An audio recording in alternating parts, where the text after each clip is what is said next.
Praise the Lord. எரேமியா 33ஆம் அதிகாரம் 6ஆம் வசனத்தை கூட வாசிக்கலாம். இதோ நான் அவர்களுக்கு சௌக்கியமும் ஆரோக்கியமும் வரப்பண்ணி அவர்களை குணமாக்கி அவர்களுக்கு பரிபூரண சமாதானத்தையும் சத்தியத்தையும் வெளிப்படுத்துவேன். இந்த வசனத்துல சொல்லப்பட்டிருக்கபடி சௌக்கியமும் ஆரோக்கியமும் ஆண்டவராக இயேசு கிறிஸ்து நமக்கு வரப்பண்ணி நம்மள என்ன பண்ணுவாராம்? குணப்படுத்துகிற தேவனா இருக்கிறாரா. வியாதியில இருந்து மாத்திரம் குணப்படுத்துகிற தேவன் இல்ல, இருதயம் நுறுகுண்டவர்களையும் அவர் என்ன பண்ணுவாரு? குணப்படுத்துகிற தேவனா இருக்கிறார்.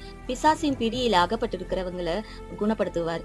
அடைக்கப்பட்ட நிலையில இருந்தாலும், அது கர்ப்பத்தின் கனியா இருந்தாலும் சரி, வேலையில ப்ரொமோஷனா இருந்தாலும், எங்கெல்லாம் உயர்வு வராம அடைக்கப்பட்டிருக்கிறோம் அந்த இடத்துல எல்லாம் ஆண்டவர் என்ன பண்ணுவார்? குணப்படுத்துகிற தேவனா இருக்கிறார். எப்படி குணப்படுத்துவார்னா அவருடைய வார்த்தையினால, அவருடைய வல்லமையினால, அவருடைய தழும்புகளால, அவருடைய கரங்களினால நம்ம என்ன பண்ணுவாரு?